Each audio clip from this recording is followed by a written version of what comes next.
Cabinet reshuffle ಮಾಡ್ತಾರಂತ ಮಾನ್ಯ ಮುಖ್ಯಮಂತ್ರಿ ಅವರು ಹೇಳಿದ್ದಾರೆ, ಹೈಕಮಾಂಡ್ ಅವರು ಹೇಳಿದ್ದಾರೆ.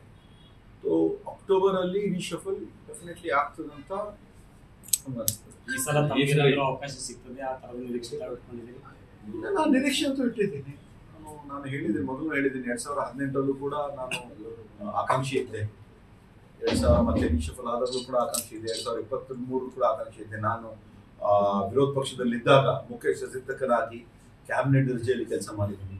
ಮತ್ತೆ ಹಿಂದೆ ದೆಹಲಿಯ ವಿಶೇಷ ಪ್ರತಿನಿಧಿಯಾಗಿ ಕೆಲಸ ಮಾಡಿದ್ದೀನಿ. ಈಗ ಕಲ್ಯಾಣ ಕರ್ನಾಟಕ ಅಭಿವೃದ್ಧಿ ಮಂಡಳಿ ಅಧ್ಯಕ್ಷನಾಗಿ ಕೂಡ ಕೆಲಸ ಮಾಡ್ತಾ ಇದ್ದೀನಿ. ನಾನು ಅಂತೂ ಆಕಾಂಕ್ಷಿ ಇದ್ದೀನಿ. ಸಂಪೂರ್ಣವಾದ ಒಂದು ವಿಶ್ವಾಸ ಇದೆ, ಅವಕಾಶ ಕೊಡ್ತಾರೆ.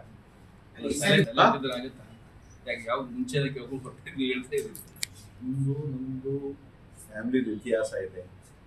ನಾವು ಮೊದಲಿಂದ ನಮ್ಮ ತಂದೆಯವರಾಗಿ 1999 ಅವರು ಕೂಡ ಮುಖ್ಯಮಂತ್ರಿ ಆಗ್ತಕ್ಕಂಥ ಕರ್ನಾಟಕ ಪ್ರದೇಶ ಕಾಂಗ್ರೆಸ್ ಸಮಿತಿ ಅಧ್ಯಕ್ಷರಾಗಿದ್ದವರು.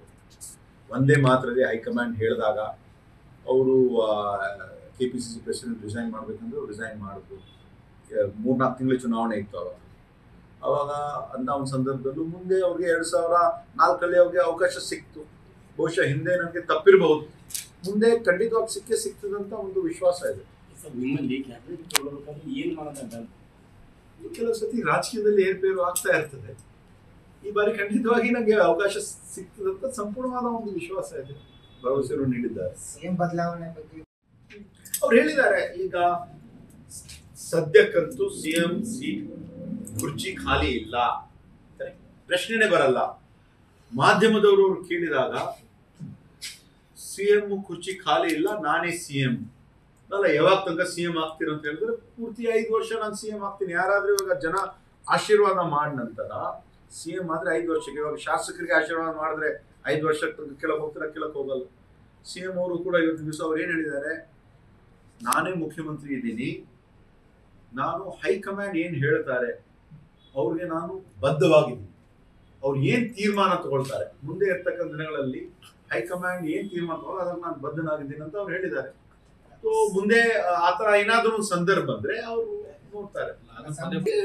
ಪ್ರಜಾಪ್ರಭುತ್ವ 137 ಜನ ಇದ್ದೀವಿ, ಬೇರೆಯವರು ಬೇರೆ ಬೇರೆ ಅಭಿಪ್ರಾಯ ಇರ್ತದೆ, ಅವರು ಹೇಳ್ತಾರೆ, ಅದರಲ್ಲಿ ಎರಡು ಮಾತಿಲ್ವೇ ಇಲ್ಲ. ನಮ್ಮ ಅಭಿಪ್ರಾಯ ಶಾಸಕರು ಹೇಳ್ತಾರೆ, ಕೆಲವು ಶಾಸಕರು ಹೇಳಿದ್ದಾರೆ, ಬಹುಶಃ ಒಬ್ರಿಬ್ರು ಹೇಳಿದ್ದಾರೆ, ಅವ್ರವ್ರ ಅಭಿಪ್ರಾಯ ಅಂತ ಹೇಳಿದ್ದಾರೆ. ಹೈಕಮಾಂಡ್ ಏನ್ ಹೇಳಿದ್ದಾರೆ, ಯಾವ ಶಾಸಕರು ತಮ್ಮ ಅಭಿಪ್ರಾಯ ಮಾಧ್ಯಮ ಮುಂದೆ ಹೇಳ್ಕೂಡ್ದು, ಏನಿದ್ರು ಕೂಡ ನಮ್ಮ ಮುಂದೆ ಹೇಳಬೇಕು ಅಂತ ಮೊನ್ನೆ ಸುರ್ಜೇವಾಲ ಅವರು ಕೂಡ ಎಲ್ಲರೂ ಭೇಟಿಯಾಗಿದ್ದಾರೆ. ಆದ್ರೆ ಈ ವಿಷಯ ಬಗ್ಗೆ ಪ್ರಸ್ತಾಪ ಮಾಡಿಲ್ಲ. ಯಾರು ಮುಖ್ಯಮಂತ್ರಿ, ಏನ್ ಮುಖ್ಯಮಂತ್ರಿ ಬದಲಾವಣೆ ಬಗ್ಗೆ ಚರ್ಚೆನೇ ಆಗಿಲ್ಲ.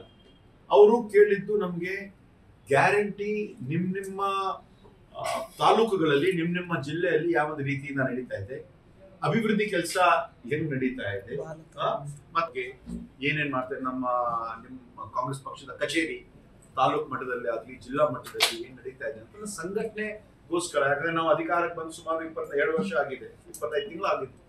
ಈಗ ನಮ್ಗೆ ನಾವು ಇವಾಗ ಕಲ್ಯಾಣ ಕರ್ನಾಟಕ ಅಭಿವೃದ್ಧಿ ಮಂಡಳಿ ಅಧ್ಯಕ್ಷನಾಗಿ ಕೆಲಸ ಮಾಡ್ತಾ ಇದ್ದೀನಿ, ರೈಟ್. ಮುಂದೆ ನಮ್ಗೆ ಅವಕಾಶ ಕೊಡ್ತಾರೆ, ನಮ್ಮ ಡೆಫಿನೆಟ್ಲಿ ಒಂದು ಅವಕಾಶ ಸಿಗ್ತದೆ. ಯಾರಿಂದ ಭರವಸೆ ಸಿಕ್ಕಿದೆ ಸರ್? ಯಾರಿಂದ ಭರವಸೆ ಇಲ್ಲ, ಹೈಕಮಾಂಡ್ ಅವರು ನಮ್ಮ ಪಕ್ಷದ ವರಿಷ್ಠರು ಯಾವ ರೀತಿಯಿಂದ ಶಾಸಕರು ಕೆಲಸ ಮಾಡ್ತಾ ಇದ್ದಾರೆ, ಯಾರಿಗೆ ಅವಕಾಶ ಮಾಡ್ಕೊಡ್ಬೇಕು, ಹೆಂಗ್ ಕೊಡ್ಬೇಕು ಅಂತ ಅವರೆಲ್ಲ ನೋಡ್ತಾ ಇದ್ದಾರೆ. ಪ್ರತಿಯೊಂದನ್ನು ನೋಡ್ತಾ ಇದ್ದಾರೆ. ಹೈಕಮಾಂಡ್ ಎಲ್ಲೆಲ್ಲೋ ನೋಡ್ತಾ ಇದ್ದಾರೆ, ಇಲ್ಲಿ ಎಲ್ಲ ನಮ್ಮ ಸೀನಿಯರ್ಸ್ ನೋಡ್ತಾ ಇದ್ದಾರೆ, AICC ಅಧ್ಯಕ್ಷರು ಕೂಡ ನೋಡ್ತಾ ಇದ್ದಾರೆ. ಕಲ್ಯಾಣ ಕರ್ನಾಟಕ ಅಭಿವೃದ್ಧಿ ಮಂಡಳಿಯಲ್ಲಿ ಏನೇನು ಕೆಲಸಗಳು, ಏನು ಕಾರ್ಯಕ್ರಮಗಳು ನಾವು ಮಾಡ್ತಾ ಇದ್ದೀವಿ, ಜನರ ಪರವಾಗಿ ಏನಾಗ್ತಾ ಇದೆ ಅಂತ ಎಲ್ಲವನ್ನು ಅವರು ನೋಡ್ತಾ ಇದ್ದಾರೆ. ಇದೆಲ್ಲ ಒಂದು ಕನ್ಸಿಡರ್ ಮಾಡಿ ಒಂದು ಅವಕಾಶ ಕೊಡ್ತಾರೆ. ರೀಶಫಲ್ ಆಗೋದಾದ್ರೆ ಸರ್ ಎಷ್ಟು ಜನ ಚೇಂಜ್ ಆಗ್ಬೋದು? ಇದೆಲ್ಲ ಹೈಕಮಾಂಡ್ ಅವ್ರು ಡಿಸೈಡ್ ಮಾಡ್ತಾರೆ. ಬಹುಶಃ ರೀಶಫಲ್ ಆಗ್ತದೆ ಅಂತ ಇದೆ.